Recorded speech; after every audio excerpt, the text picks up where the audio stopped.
chers matriotes du royaume de Luango souverain et insoumis, chers matriotes de la Fédération Congo souveraine et insoumise, chères filles et fils originaires du Congo Dianto-Tela, enfants de la matrice commune, répartis à travers les 4 coins du monde, je vous salue tous.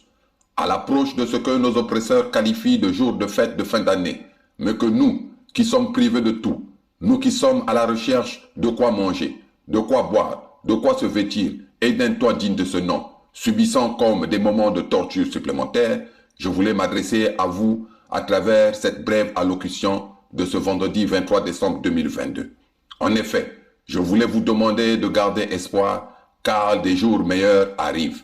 Mais il importe que chacun de nous intègre le fait que l'arrivée rapide de ces jours heureux dépend en très grande partie de notre adhésion massive au processus d'installation effective des autorités politiques de la Fédération Congo sur nos terres ancestrales, c'est-à-dire sur les terres du royaume de Luango et les terres des États de Mpangala, de la Bouéza, de la Lekumu et du Niadi. J'ai conscience que nos oppresseurs, en première ligne desquels la France, avec pour hommes de main les Mboshi nordistes, sont lourdement armés et occupent illégalement nos territoires. Cependant, aujourd'hui, notre plus grande force réside désormais dans le fait que tout le monde sait que la raison, le droit, la légitimité, la légalité sont du côté du peuple Congo qui a réussi à réinitialiser l'horloge du temps en se replongeant dans la vraie histoire et a pu démontrer au monde entier le complot destructeur organisé et mis en pratique par les Occidentaux en Afrique, notamment depuis la conférence du Congo qui s'est tenue à Berlin en 1885.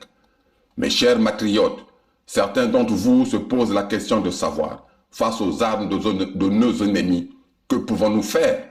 Pour répondre à votre interrogation, moi je vous dis que dans un futur proche, vous assisterez, nous assisterons à un retournement spectaculaire de la situation qui nous rendra plus offensifs que toutes les bombes de nos ennemis. En effet, au-delà de l'armement plus que lourd que nous sommes sur le point d'obtenir de nos alliés, qui sont chaque jour davantage convaincus de la légitimité de notre démarche relative à la reprise de notre souveraineté sur nos terres ancestrales,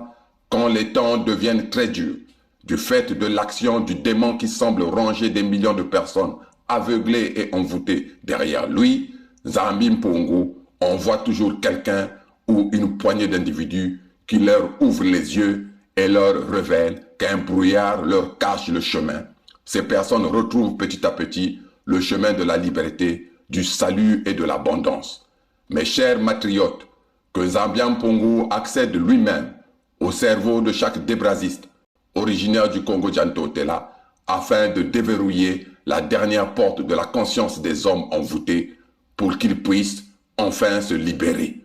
Que Dieu le Créateur vivant donne à chacun la capacité de comprendre que la République d'Oyo-Brazzaville est le brouillard qui cache à certains Congos le chemin de la terre promise qui est la Fédération Congo, située en plein cœur du berceau de l'humanité. Vive le royaume de Luango souverain et insoumis. Vive la Fédération Congo souveraine et insoumise. Vive l'Afrique souveraine et insoumise. Sa Majesté Tikaya Zinga Ier, roi du Luango souverain et insoumis, membre du Conseil fédéral Congo.